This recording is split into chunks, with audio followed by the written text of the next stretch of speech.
Hey, how's it going?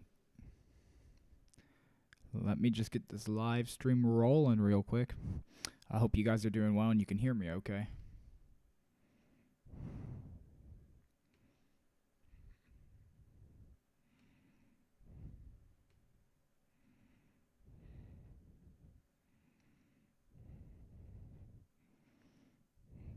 Let me see here.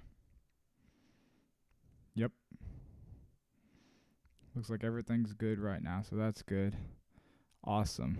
Awesome, awesome, awesome. Okay. Well, we're just going to get right into it.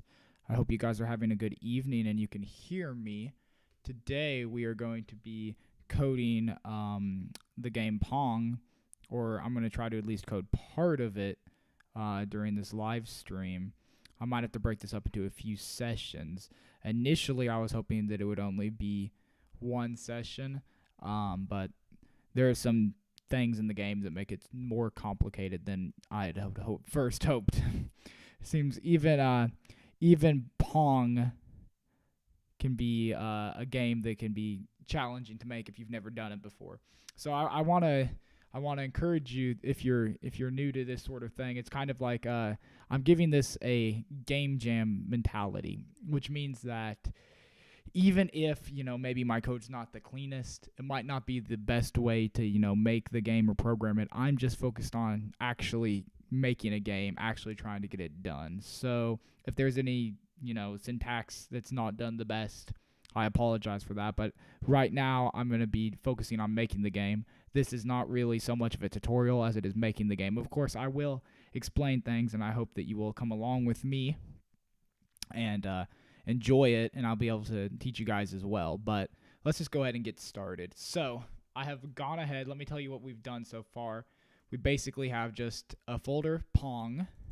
I'm going to go in there. Inside of it, I've just have a README file, which you can see in the back here. And that is just to initialize the Git directory. I've already gone and made, rather, a Git directory for this. If you just want to see the git ignore that I'm using, this is what I am doing. Ignoring OS generated files and any build output for the Playdate, because we don't usually want to check those executables into the source control. So let's go ahead and get into this. Since we are already set up with the thing, I'm going to go ahead and make a new file. And, well, excuse me. Before I make a new file, let's go ahead and make a new folder here. And I'm just going to call this source. And then inside of source, we're going to go in here and we'll save a new file in here called main.lua, which will be the main part of our game. So let me go in here. I'm going to go ahead and just save this from Visual Studio Code. And we'll go into our source here. And let me make sure that's the right folder. Yes, Pong. That's good. Source. And then we'll just call that main.lua, as you usually do with the Playdate here. So there is our main.lua. We will go ahead and get this going. There's one thing. Let's go ahead and do the main update loop. Let's go ahead and code that. So I'm going to just do the standard core libs graphics library. We'll import that, and then we'll also go ahead and save that to a local variable so it's easier to use. We'll call it the regular gfx equals, we'll make it this a constant, and we'll say that it equals our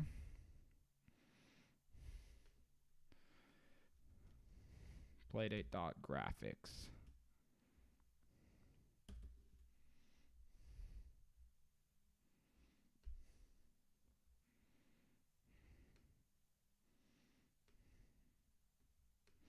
And then from there, let's go ahead and code our first, our Playdate update function. So I'm going to just go ahead and say function playdate dot update.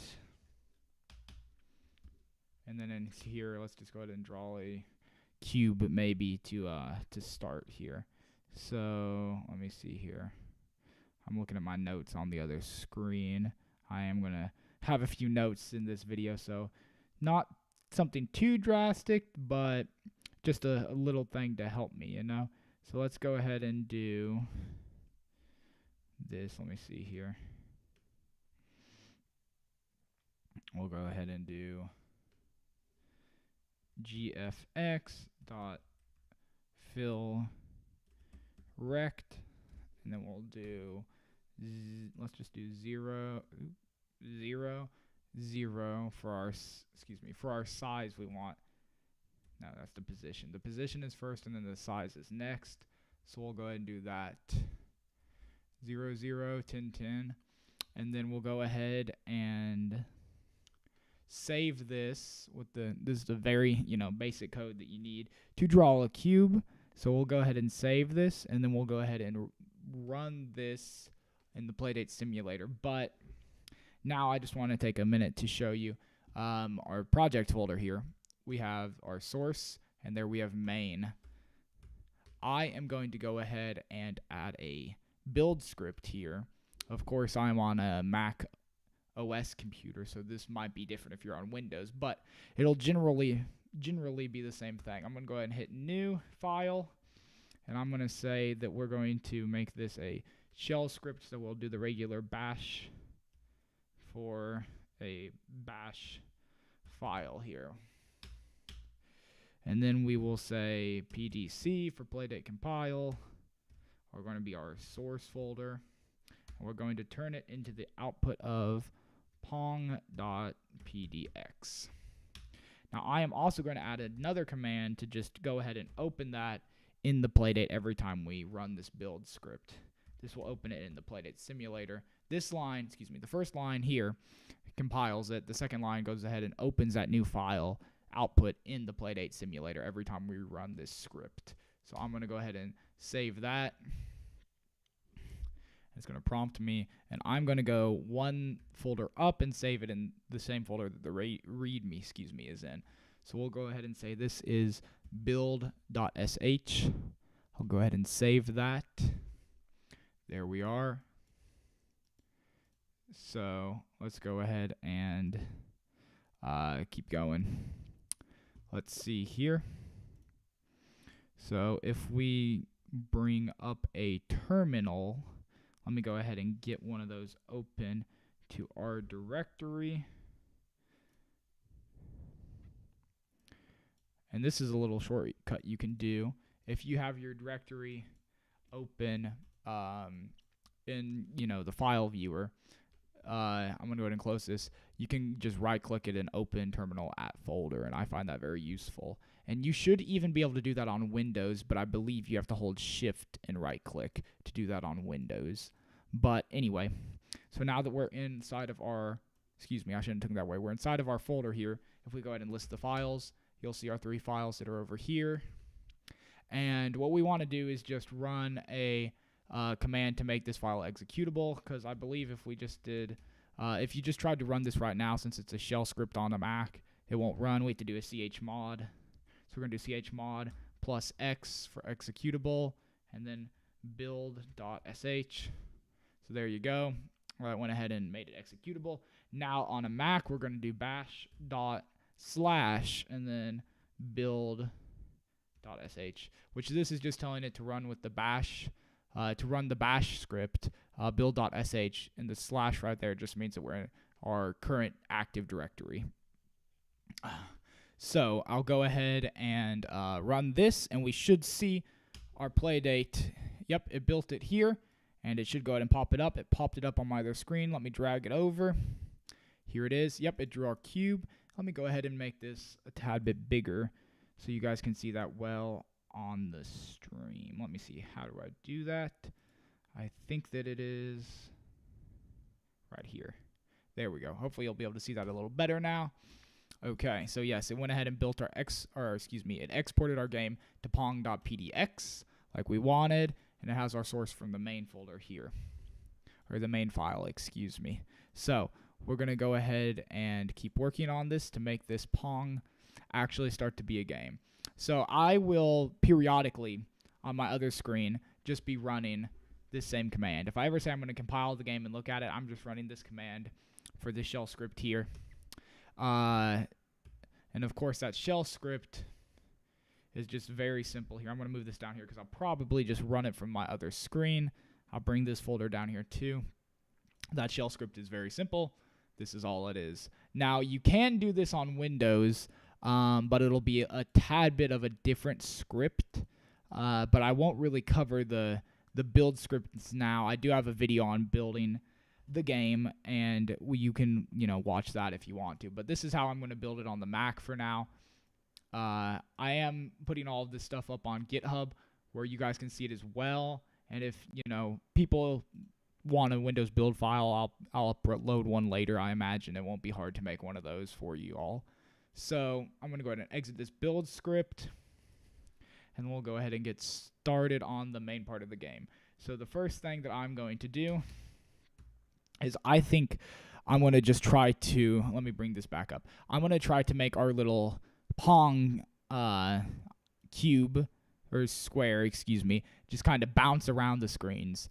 We're going to work on just trying to get the physics of it down, because that will be a good first step in this whole process of making this Pong game. So we're going to go ahead and do that now. So let me go ahead and get back into this code. And I'm going to bring this. There is also a console. I guess I should say this. There's a console for the Playdate that's connected to the emulator that you can use with the SDK. And if you do something like, this will be like a lot of them because it's in the update loop. But if we do something like print and then hello world, this will print whenever we compile that again. So I'm going to go ahead and compile it on my other screen here. It should pop it open. Yep, and you can see it's printing our hello world. So this console is a good tool for debugging and doing some other things like that. So we'll be using that during this whole project here. So let's go ahead and get back to the task at hand. I'm going to go ahead and start making this update loop a little more friendly. I'm going to add the clear at the beginning, so we clear all the old frame data off every update, and then we draw new frame data. If we didn't have clear, it would have like a trailing effect on all of the data. And then we're going to need to go ahead and start coding variables for our cube. What I like to do is when I'm doing a rough outline of a game, I'll just make some kind of global variables, or variables at the top of the file anyway, for the objects I'm trying to script. So I'll just say position X equals 0, position Y equals 0, and then let's just make it move every update, let's say. So I'll just say X plus equals 10, and Y plus equals 10. Let's go ahead and move this down. I'll move it down so it looks like this. So it moves it, and then it renders it every update. So let's go ahead and run that and make sure that our cube is moving fine. I guess I've done something wrong. Let me see, is there a console error? No. Oh, silly me. We didn't even use those to draw the cube. That's why. I'm sure somebody in the audience is going to be yelling at his screen right now in frustration. But let's see about that. Let me rebuild it. And yes, there we go. Quite quickly our cube moves, but we're going to go ahead and work on making it bounce around the screen. So let's see here. The next thing we need to do is go ahead and figure out how we're going to calculate the physics, per se, of this, which is, we have our cube, and it's very easy to make it move like we have it here, but we need to actually have it stop and hit the screen and then bounce off like it would in Pong. So there are, a variety of ways that you could tackle this problem, but I'm going to choose to do it in a way that is, maybe a little unique. I'm not really sure if this is how the people in Atari did it back in like the 80s or whenever it was that they programmed this. But what I'm going to do is not use any sort of real physics engine per se. We're just going to be checking if the pixels of our cube's position is something that like intersects the wall or overlaps the wall rather. And if it is, we're going to go ahead and, kind of switch that and make it start going a different direction. So the first thing that we want to do is have a way to tell which direction, the square is actually traveling in. And I actually prefer to do that by storing the position in a polar coordinate system. Now, if you're unfamiliar with the polar coordinate system, that's perfectly fine. But basically, let me see if I can get an example picture up here. A polar coordinate system, it's loading up. Let's see. Yes. A polar coordinate system is something like this, where instead of an x and y where you have, you go out x on a grid of a Cartesian coordinate and you go up on the y, a polar coordinate system is you basically go out a radius and then you rotate an angle, which the angle is written as theta, which is this weird looking 0 right here. So you basically are going to say, okay, we went out this far, and we're going to rotate however far. And here he went out. You'd go out starting on this line here, and then rotate up, and he went a little bit past 45 degrees there. So I like to store the direction that the cube is traveling in this type of formula because it's actually pretty easy math to go ahead and convert this into regular x and y coordinates that we need for our screen of the Playdate to render it. So that's exactly what I'm going to do. Let me see here. The first thing that we need to do is I'm going to, instead of just the position, I'm also going to add another variable, and we will call this, this is what we're going to store theta in. So I'm going to just call it force dir for force direction, because if you remember, theta is going to be the direction that we go in this circle coordinate system here, polar coordinate system. And then I'm going to store, this might not be, the most correct way to think about it, but the radius that we're going here is like the length you're going out. And if you're adding a length in a certain direction to the square, like each frame we render it, the amount of the length that you add is going to kind of be like a speed. So I'm going to go ahead and call this a speed. So again, that will be our R will be our speed here, and our theta, which again is the angle right here, will be our force direction. So just clarifying that. Hopefully that's not too confusing. So let's go ahead and say that the speed is 1. Excuse me.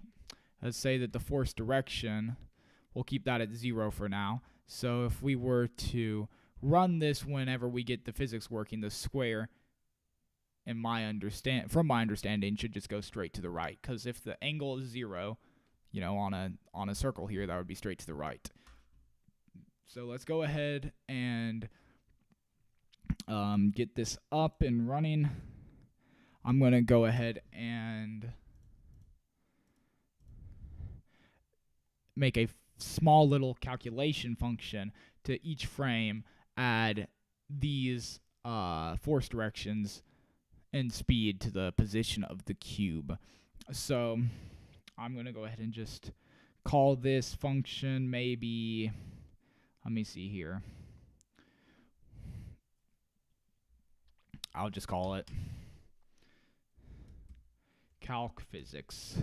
It's not, a very complicated physics engine or anything, but we are going to just go ahead and call it this function, calc physics. Let's go ahead and make this a proper function. Let's see here. What we're going to do now is we're going to need to take our polar coordinates, which again is our speed as the radius and our force direction as the theta, and we are going to need to convert them into Cartesian coordinates, which is basically just, it's just math. That's basically all it is. So I'm going to make another function that we will use for that called polar to cart. And I always type the name before the function for some reason. But let's go ahead and make a polar to cart. And we're going to just have this take a radius. I'll just call it R. And theta, I'll just call it T. Let's see here. So let's go ahead and do that. Let me see here. So, well, let's go ahead and spell everything out. It's no reason we shouldn't. Radius and theta. So we'll go ahead and spell those out. And basically what I'm going to do is I'm just going to make a new Lua table object and store the position information inside of that, and then just return that. So I'll just call it return cart for return coordinates. And then we'll just go ahead and say return cart dot x equals, and then we'll just go ahead and use the known formula to transform the polar coordinates into Cartesian coordinates, which is going to be that x equals the radius times the cosine of theta. And then we'll go ahead and say that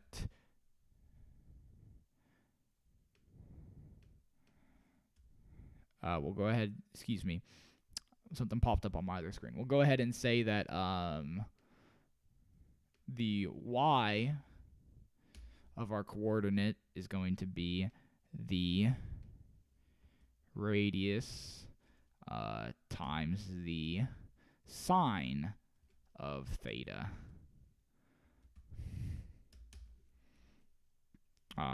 Yeah.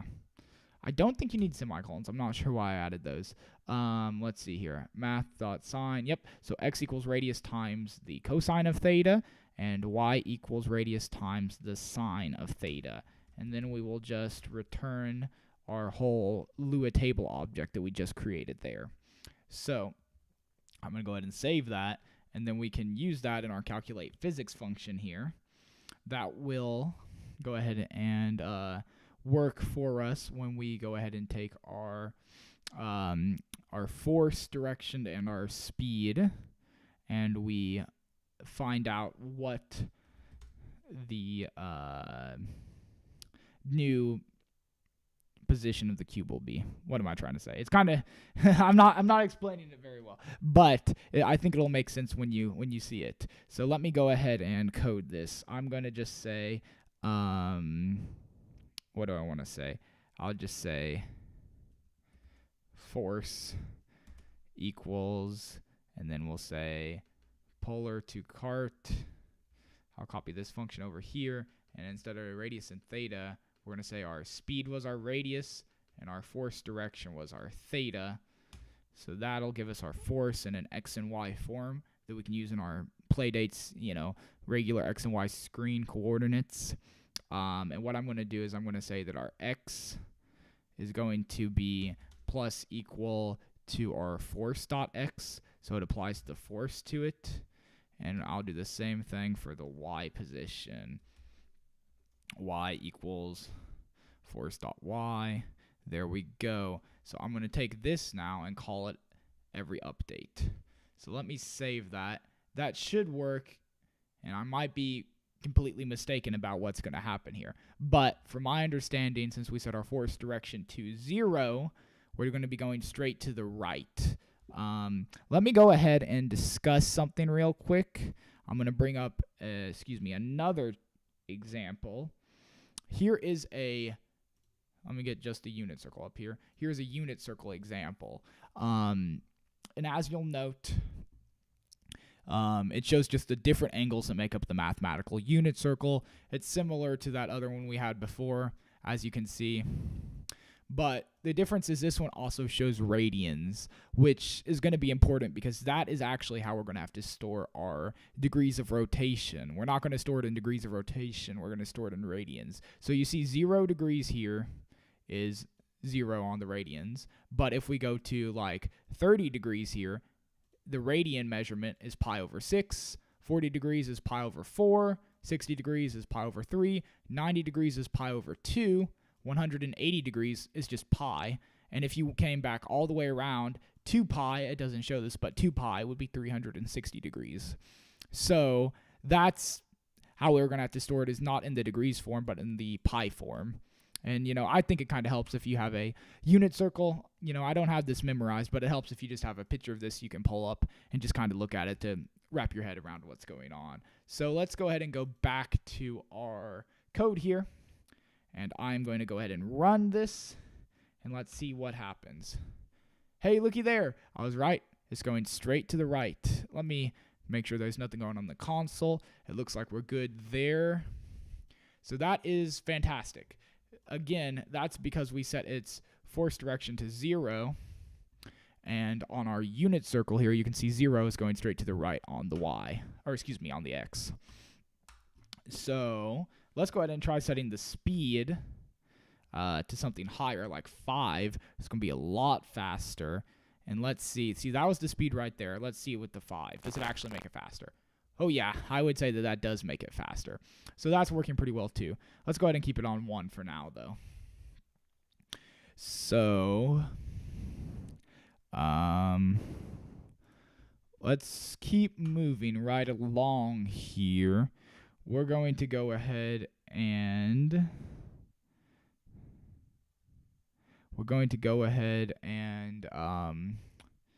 move on to the next portion, which we need to go ahead and try to detect the walls and bounce the cube. But before we do that, let's go ahead and just try playing with this force direction. We said that 90 degrees on the y-axis was 2 pi in radians. So let's go ahead and try making our force direction. Let's change it and make sure that it works accordingly, and we will have the same thing. So we can just do, instead of typing 3.14, I'm going to type math.pi to get a more precise measurement. So we have math.pi there. Let me go ahead and recompile that, and let's see which way it goes. So you can see it's going down. And this is something to note that can be confusing about some of these game consoles like the Playdate, is that they draw with 0, 0 on the coordinate system being the top left, and X goes positive in the same direction you would think, but Y goes positive in the downward direction. And that's fine, but it just means that, it might be a little bit confusing if it's not something you're used to. So technically this still works as it should, but it is just a bit confusing if you don't remember that the y-axis is flipped. So let's go ahead and keep moving right along here. I'm going to go ahead and add, let's see here. We're going to want to start detecting if we hit a wall or something. If I am remembering correctly, we're going to want to bounce off of that wall. So let me see here.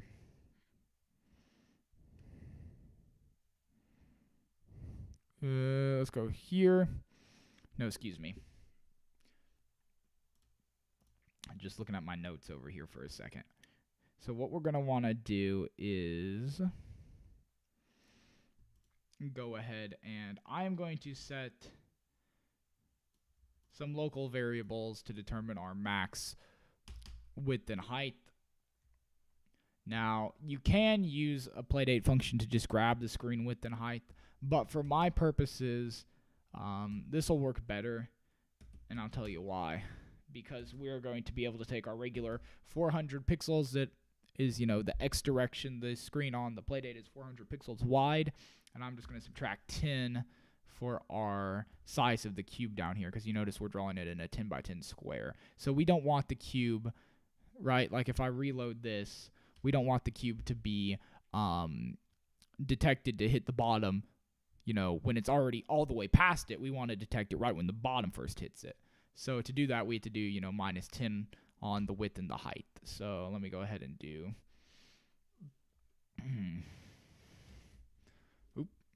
height. And then we will say that is same thing, 240, which is the height of the Playdate screen, 240 pixels minus 10, so we can get that. And let me just grab a sip of water real quick.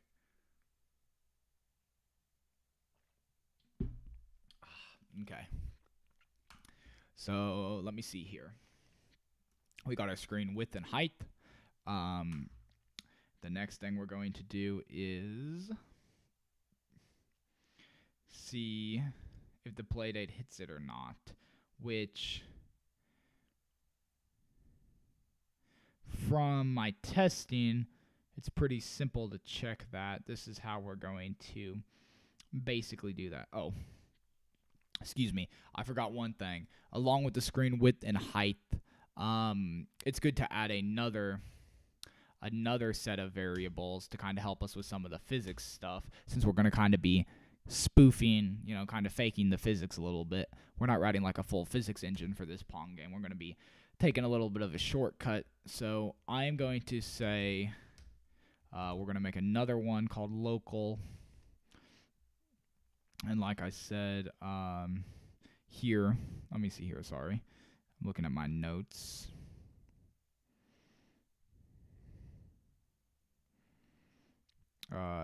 Yeah, okay. So we have our position of the cube, we have our force direction, and our speed.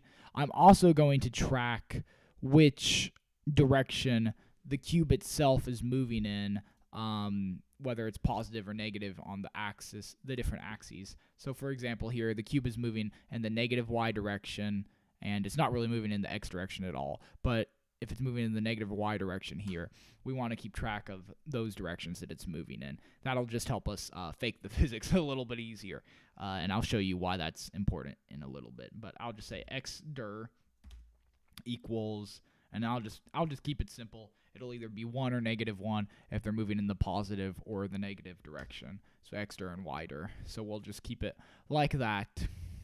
So those should be all the variables we need right up there. Just these ones for calculating our physics. So let's go ahead and go down, and then here in our calculate physics function, what we're going to do is first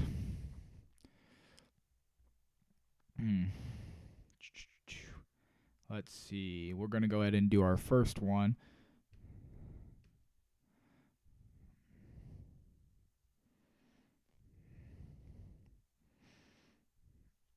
Which is, we're going to say if it hits the y side of the screen, we're going to want to flip. So I'm going to say if,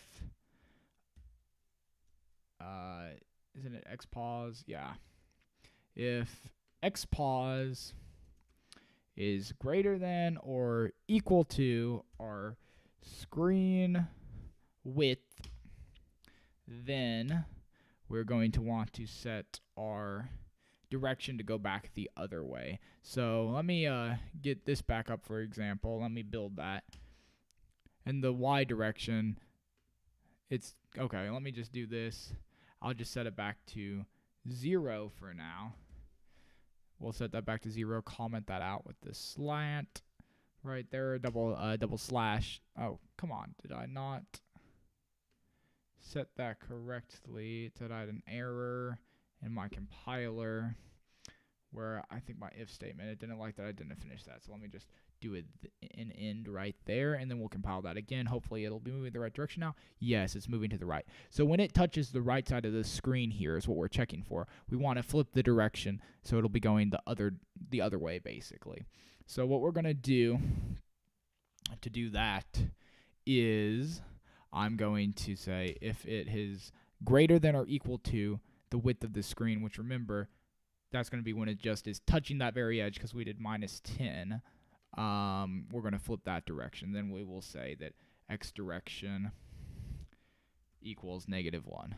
So we'll go ahead and save that.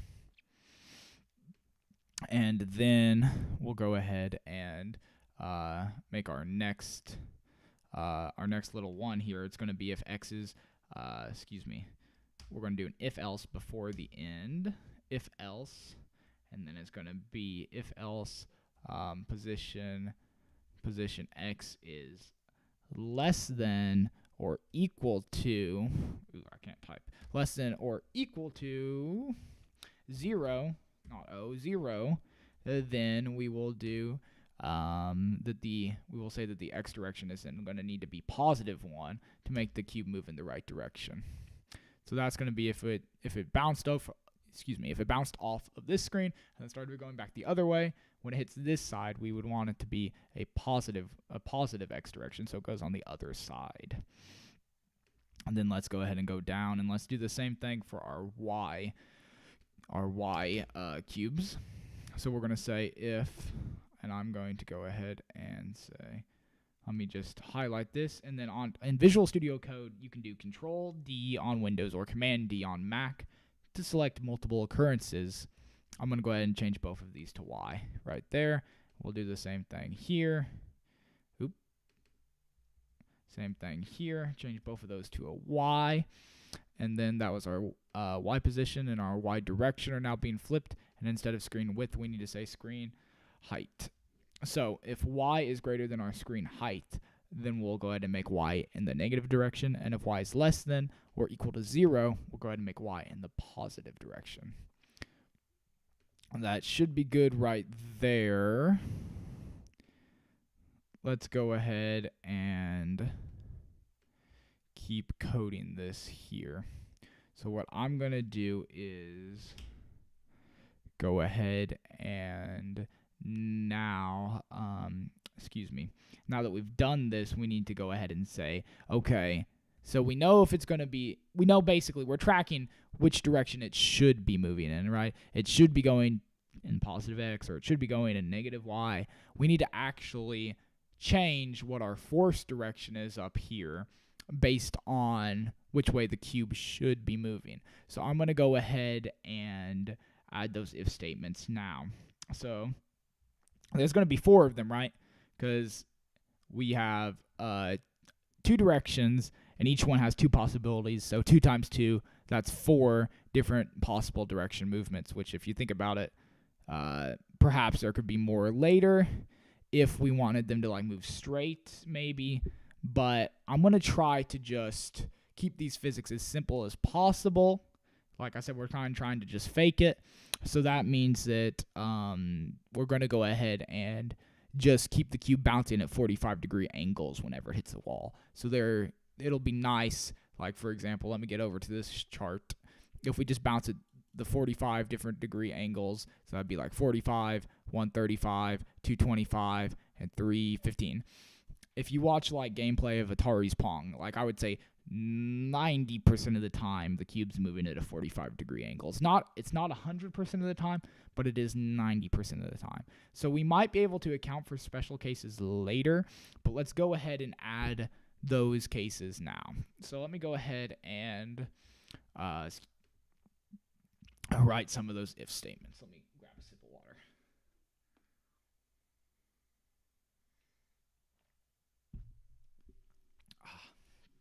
Okay, so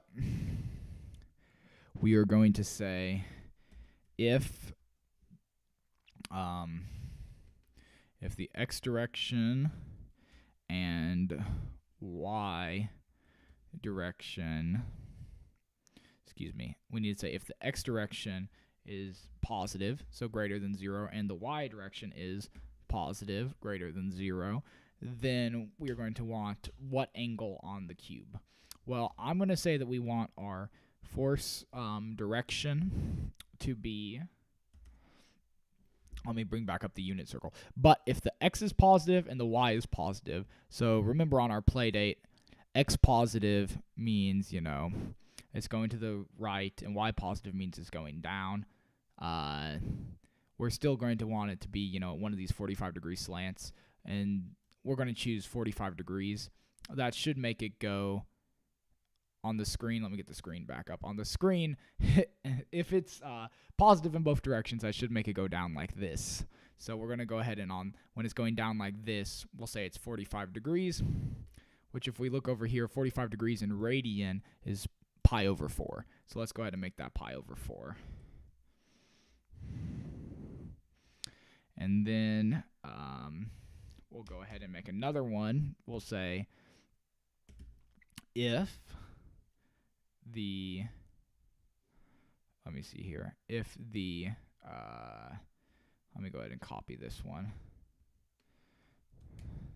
If the x direction, we're going to go ahead and say, is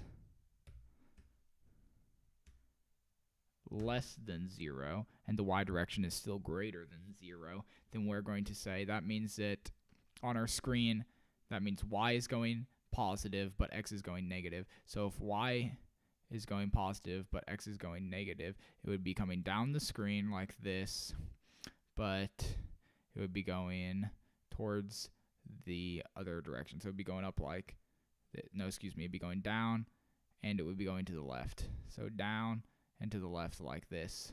It'll be going like this. So that means that we need to have it at our next angle over on this part, because remember, this thing really should be flipped upside down, kind of like that.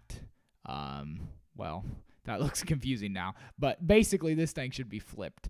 But anyway, we're going to go to 135, and it will be, you don't have to worry about it. The Playdate will take care of flipping the coordinates and everything like that. So 135, what was that?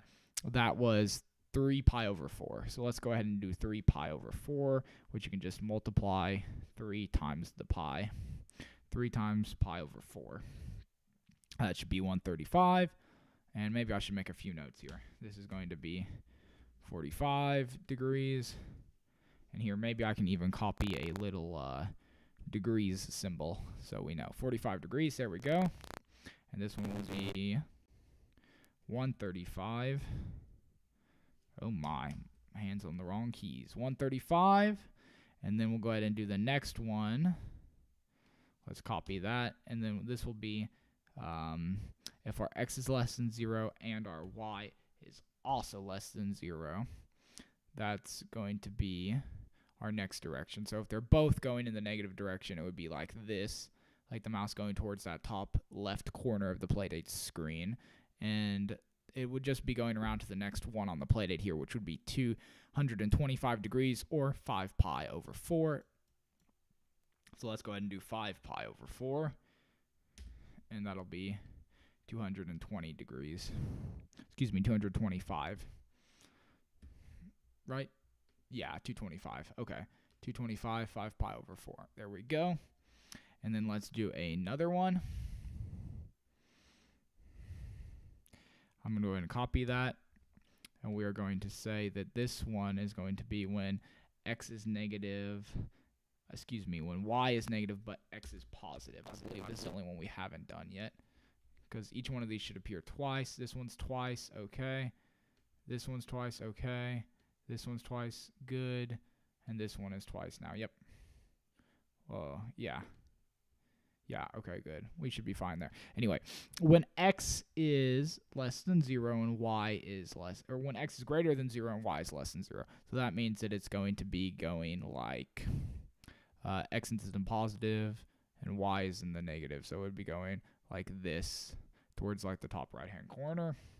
And that just means we just need to go around on our circle again, which would be 315 or 7 pi over 4. So let's go ahead and say 7 pi over 4 here, and that would be 315 degrees. Let's save that, and let's see if it works or if we still have some work to do. Let's go ahead and get this up, and I will recompile it and run it. Let's see here. Okay, so here it goes. I'm going to grab a sip while we wait for it to get to the other side.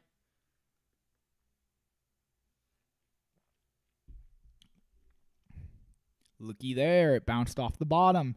Awesome. Let's see if it does it again. Oh, looking good. Okay, that looks good.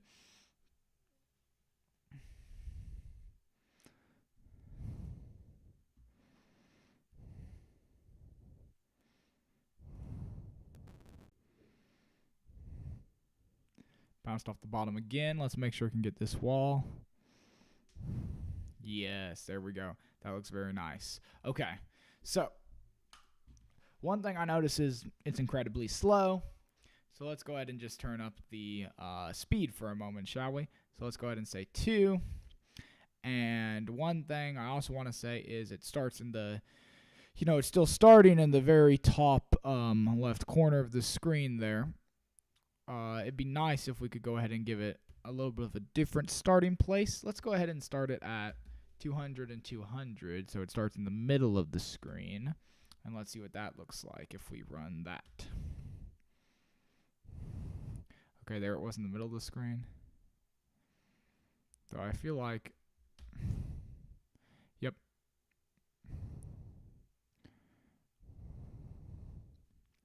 That looks pretty nice.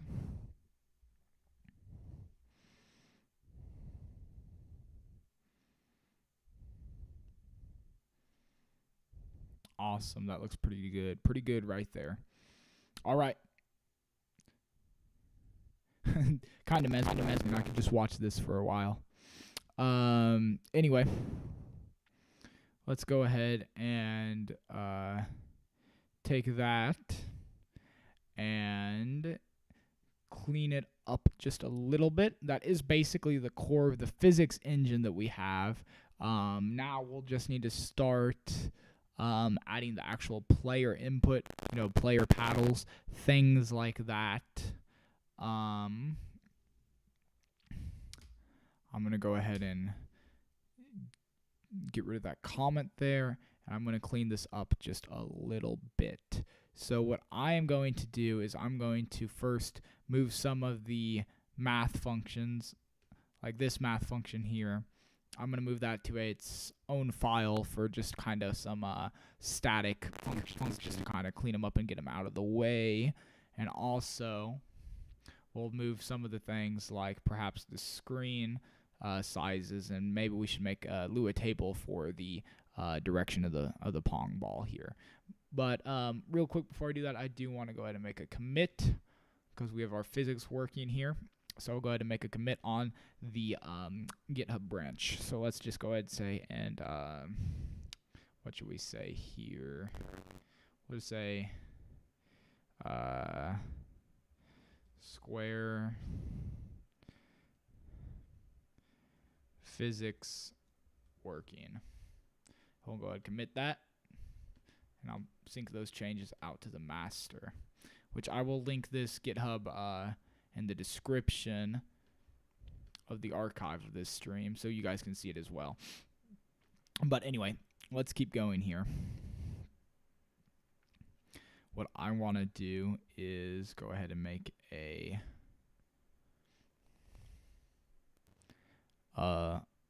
lib folder and import it. So let's go ahead and make a new file, and I'm going to save this. And I'm just going to save it right in the same directory as the main.lua. I'm going to call it, though, lib for library.lua. And I'm going to copy our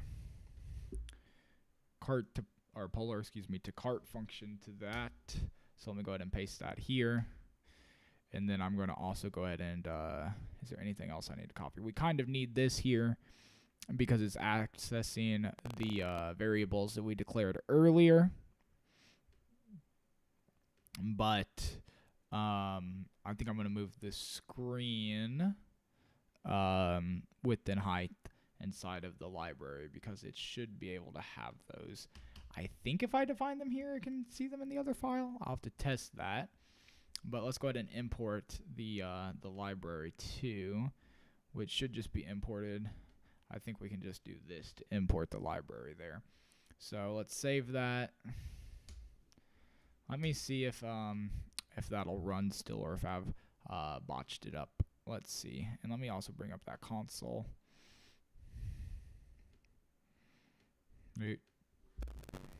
Come on now. There we go. Let's go ahead and see what that does. Oh, it didn't like.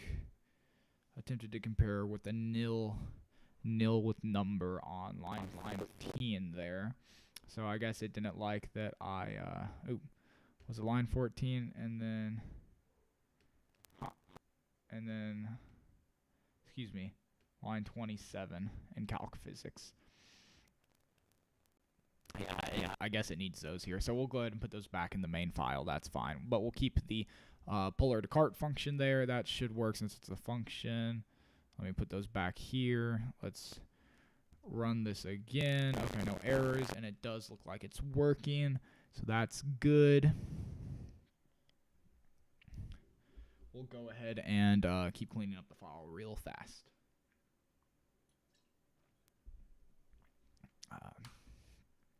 Let's see here. I'm going to go ahead and move these all into a table because they all kind of have to do with the Pong, ball itself. So we're going to move them into a Lua table, or you could think of it like an object. I'll just call it Pong because it is the Pong ball. What even is a Pong? Is it a Pong ball? Is it like a ping pong ball? I guess that's kind of what it's supposed to be. But anyway, yeah. So we'll go ahead and say Pong, and then all of these now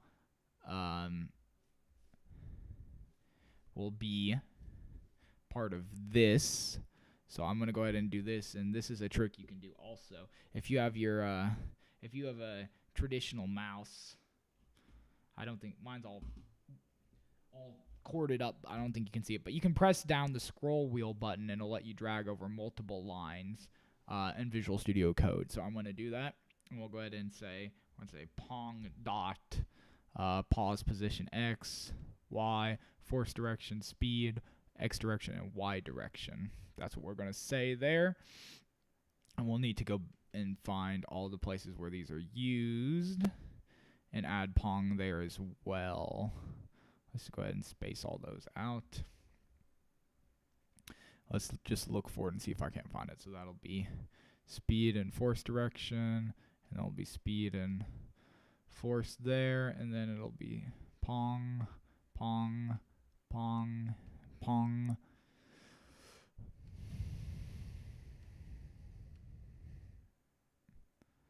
Let's see here. We'll just go ahead and use the Control D to put those in. Same thing with these. And then we'll go ahead and put that there too. Okay, so hopefully that should work. And we'll have this whole Pong object here with all of its, needed properties linked to it. Let's see if that runs when I do the build. And do we have any errors? No. Looks pretty good. And it looks like everything's still running smoothly up there, so that is great.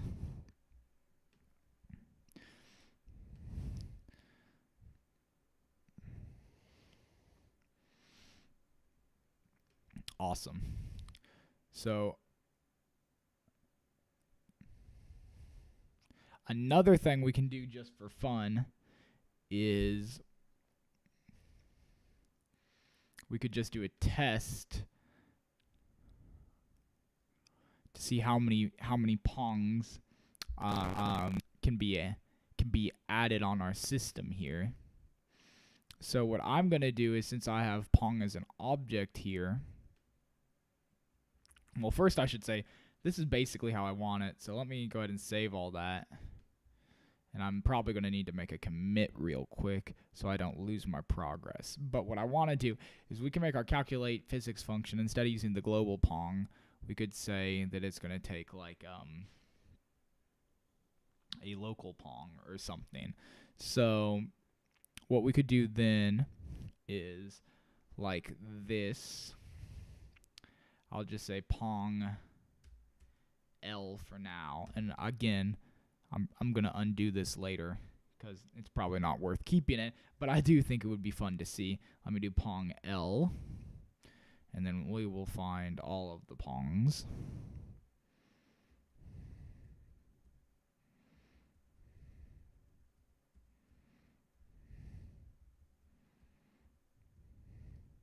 And make that Pong L for Pong local. I'll just call that Pong L for Pong local. I'm going to go ahead and move this inside of the function.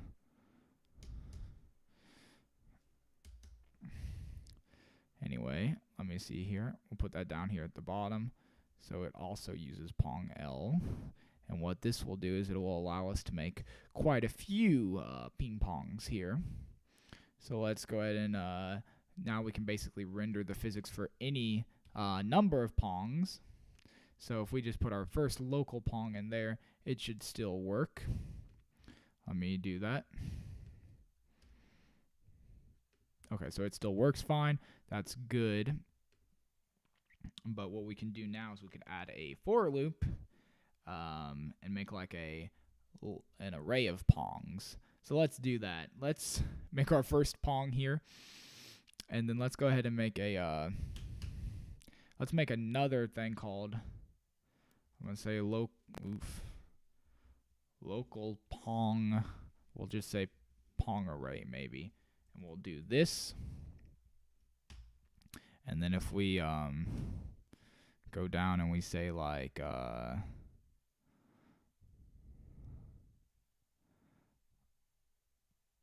let's make just a quick function to add pongs to the pong array. So let's go ahead and say function add pong. And what this will do is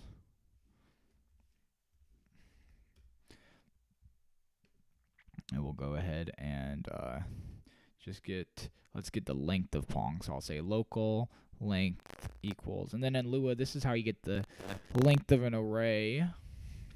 So pong, like that, gives us the length of it.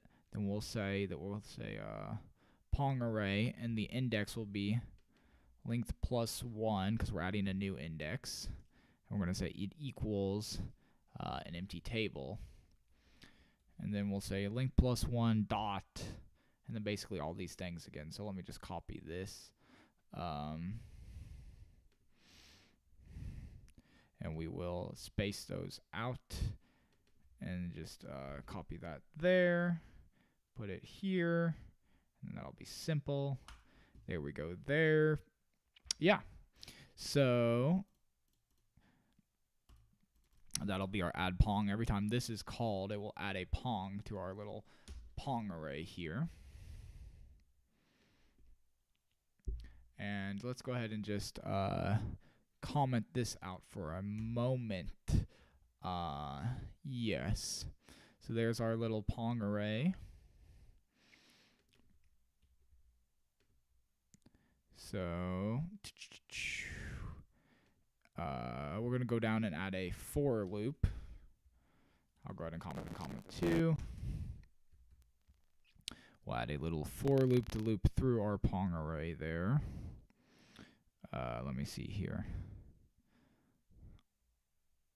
Yeah, so for I equals 1, because Lua table arrays start at 1 for some reason.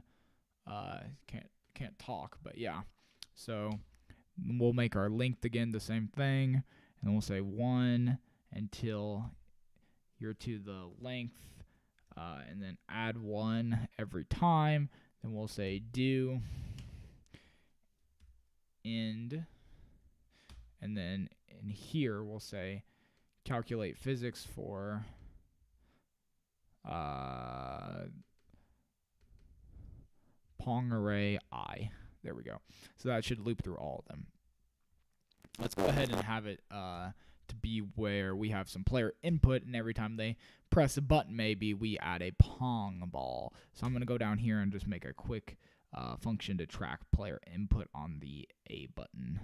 So let's go ahead and say if function playdate dot A button held, if function dot A button held, we'll go ahead and say add pong.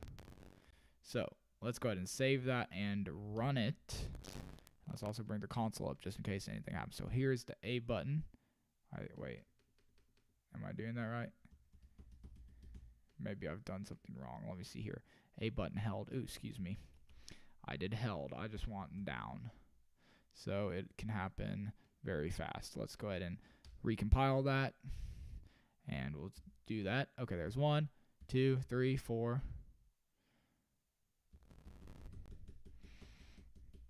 And we can go ahead and add lots of dadgum Pongs. In fact, I think that when you're on the simulator version of the computer, like I am here, it goes off of the CPU power of your computer. It doesn't limit it artificially like the Playdate would be. So it'll let you make quite a lot of Pongs if you choose to. But anyway, we are making quite a lot of ping pong balls here, and they're, bouncing around the screen. What I think would be cool now is if we had them going in random directions instead of all starting in, the same area here. So I'm going to go ahead and go back to our add Pong function here, and let's start them with a random position. Let's go ahead. I think math dot random. Let me see. Let me make sure I'm telling you right here. Yeah, math.random and then a max and a min. So we're going to say math.random, and we'll say from 0 to, this is the x, so I'm going to say screen height. You can spawn one, and on the y we'll do from 0 to screen width. And let's go ahead and see what that looks like if we build. Okay, so here we are. I'm going to press A. Oh, yeah. This is going to get crazy. I can tell already.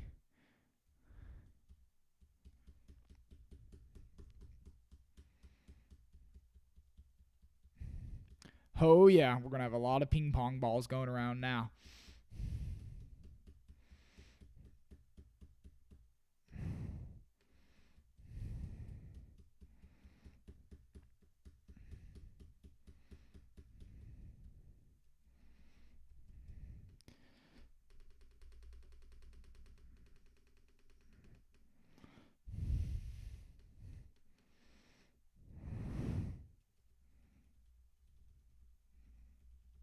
Okay, well, we got a lot of ping pong balls going around now. So that is a pretty good place to leave it at. It doesn't seem like we have any major glitches or anything kind of going on crazy. No huge performance issues. So I think I am going to leave this right here for tonight and in the live stream. And we will have to pick this back up the next part. Like I said, I'm doing kind of game jam style, so it's not going to be super in-depth on these live streams. It's just going to kind of be get it done kind of stuff, but I hope we can have some fun along the way as we go, which I think we had some fun here. But anyway, I think that'll be all for now, and I will see you guys next time. Bye.